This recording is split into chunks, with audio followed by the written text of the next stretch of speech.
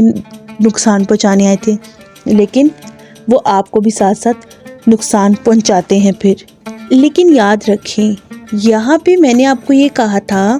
کہ پیر وغیرہ یہ کہتے ہیں, لیکن میرا یہاں پہ سوچ تھوڑی الگ ہے. مجھے لگتا ہے, بلکہ مجھے یہاں پہ یہ لگتا ہے, جتنا زیادہ آپ روحانی لیول پہ زیادہ ہوگے, آپ کا اسپریچول لیول زیادہ ہوگا, تو کیا ہوگا, آپ اللہ تعالیٰ کے اتنی نزدیک ہوگے اور بری طاقتیں اتنا ہی آپ سے دور رہیں گی. ان کو آپ کو نقصان پہنچانے کی ہمت ہی نہیں ہوگی, کیونکہ جو آپ نے اللہ کے بتائے ہوئے ذکر و اذکار کیے ہوئے ہیں تو وہ آپ کو پروٹیکٹ کریں گے. یہاں پہ میرا ماننا یہ ہے, میں یہ نہیں کہہ رہی کہ وہ علماء اور پیر غلط کہتے ہیں, لیکن میں یہاں پہ آپ کو اپنی سوچ بتا رہی ہوں کہ میری سوچ یہ ہے, جتنا زیادہ آپ اللہ کے قریب ہوں گے اتنا زیادہ اللہ پاک آپ کو پروٹیکٹ کریں گے. ذکر و اذکار صبح و شام کے لازمی ہوتے ہیں, پر یہاں پہ یہ بھی سچ ہے کہ آپ ایک ساتھ 10-12 وظیفے نہ کیا کریں, یہ آپ کے لیے مینٹلی لوڈ بھی ہو سکتا ہے. ہاں, آپ ایک ساتھ 3-4 وظیفے کر سکتے ہیں, اور باقی جو ہے آپ نے پڑھنا ہے کچھ اللہ پاک کا نام ذکر, تو وظیفے کی نیت سے نہ پڑھیے گا, وہ آپ ثواب کی نیت سے اور اللہ تعالیٰ سے محبت کی نیت سے پڑھیں, جتنا مرضی پڑھیں, کوئی روک ٹوک نہیں. اب ہم پڑھتے ہیں رجعت ہونے کی دوسری وجہ پہ. اگر آپ نے کسی کے لیے کوئی عمل کیا یا کسی کو نقصان پہنچانے کے لیے کوئی وظیفہ کیا, کسی کو تباہ کرنے کے لیے کوئی وظیفہ کیا, لیکن جس کے لیے وظیفہ کیا وہ آپ کی نظر میں چاہے جتنا مرضی برا ہو, لیکن اللہ تعالیٰ کے لیے وہ بہت قریب انسان تھا, اللہ تعالیٰ کے محبوب انسان تھا, اور صبح اور شام کے اذکار کرتا اور اپنے آپ کو حفاظت میں رکھتا ہوا انسان ہو, تو کیا ہوگا کہ اس پہ آپ کے اس وظیفے کا اثر نہیں ہوتا. یعنی کہ جو نقصان آپ اس کو پہنچانا چاہ رہے ہوتے ہو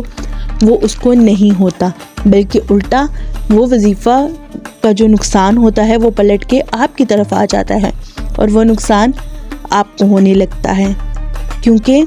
جس کے اوپر آپ نے کیا تھا وہ تو اللہ کے اثار میں تھا, لیکن آپ نے بری نیت سے اس پہ کیا تھا, اب اس کا ہٹ جانا آپ کو بھگتنا پڑے گا. اسی طرح بھی آپ رجعت کا شکار ہو سکتے ہیں. لیکن بعض دفعہ آپ کے ایسے دشمن ہوتے ہیں جو آپ کی جان, مال, عزت کو نقصان پہنچانا چاہتے ہیں, آپ کو جان سے مارنا چاہتے ہیں, آپ کو ذلیل و رسوا کرتے ہیں, جھوٹی تہمتیں, الزامات لگاتے ہیں, یہاں تک کہ آپ کا جینا محال کیا ہوتا ہے. تو ایسے دشمنوں کے لیے آپ یہ وظیفہ کر سکتے ہیں, تو آپ رجعت کا شکار نہیں ہوں گے اگر آپ ایسے دشمنوں کے لیے وظیفہ کرتے ہیں. تو بیٹھتے ہیں ہم ہماری آج کی ویڈیو کے پارٹ نمبر 2 پہ, کہ رجعت کا علاج کیا ہے اور ہم اس سے کیسے بچ سکتے ہیں. میرے بہن بھائیو, اگر آپ کو لگتا ہے کہ آپ رجعت کا شکار ہو چکے ہیں تو آپ سب سے پہلے جتنے بھی وظیفے کر رہے ہیں سب کو کرنا کچھ عرصے کے لیے چھوڑ دیں اور کوئی بھی وظیفہ مت کریں. آپ صبح و شام کے اذکار کریں, جس میں فجر کے بعد 4 کل 3 مرتبہ آیت الکرسی 3 مرتبہ اور سورہ بقرہ کی آخری 2 آیات 3 مرتبہ پڑھنی ہے, اور یہی عمل آپ نے مغرب کے وقت دہرانا ہے, اور ہو سکے تو یہ پانی آپ نے لازمی پینا ہے صبح اور شام کے وقت, اور اس کے ساتھ تھوڑا سا پانی اپنے وضو کے پانی میں ملا دیں اور اس پانی سے آپ پاک جگہ پہ وضو کریں. ہم آپ کو بتائیں گے رجعت سے بچنے کا وظیفہ. وظیفے کی اجازت کے لیے آپ نے ہمارے چینل کو سبسکرائب کرنا ہے سب سے پہلے, اور بیل آئیکن کو ہٹ کریں, کمنٹ باکس میں آمین لکھتے ویڈیو کو لائک کریں. دیکھیں, جب آپ کو کسی وظیفے کے لیے کہا جاتا ہے کہ اجازت ضروری ہے تو اس کی اجازت ضروری ہوتی ہے. اگر آپ اجازت کے بغیر وظیفہ کرتے ہیں تو پھر آپ رجعت کا شکار بن جاتے ہیں. اسی لیے آپ نے اس وظیفے کی اجازت کے لیے ہمارے چینل کو سبسکرائب کر کے کمنٹ باکس میں آمین لکھیں اور ویڈیو کو لائک کریں. اب وظیفہ سنیں کہ آپ کو کیسے رجعت سے بچنا ہے. آپ نے اپنی پوری کوشش کرنی ہے کہ دن میں کم سے کم آپ 500 مرتبہ درود شریف اور استغفر اللہ پڑھیں گے. دیکھیں, درود شریف کو 1 مرتبہ پڑھنے کا اتنا ثواب ہوتا ہے کہ اللہ پاک آپ کے 10 درجات بلند کرتے ہیں, 10 گناہ معاف کرتے ہیں, اور اس کے ساتھ ساتھ اللہ پاک آپ کو 10 نیکیاں بھی عطا کرتے ہیں. اور استغفار پڑھنے سے ویسے ہی اللہ پاک آپ کے گناہ معاف کر دیتے ہیں. استغفار جب آپ کریں گے آپ نے پورا استغفار پڑھنا ہے, استغفر اللہ ربی من کل ذنب و اتوب الیہ, ٹھیک ہے. اور آپ کم سے کم 500 مرتبہ درود شریف 500 مرتبہ استغفار پڑھیں گے دن میں، لیکن آپ اس کی تعداد کو بڑھا سکتے ہیں، اس پہ کوئی لمٹ نہیں ہے۔ جتنا درود شریف جتنا استغفار پڑھیں گے اتنا آپ کے لیے بہتر ہوگا، اتنی جلدی آپ رجعات میں سے نکل جائیں گے۔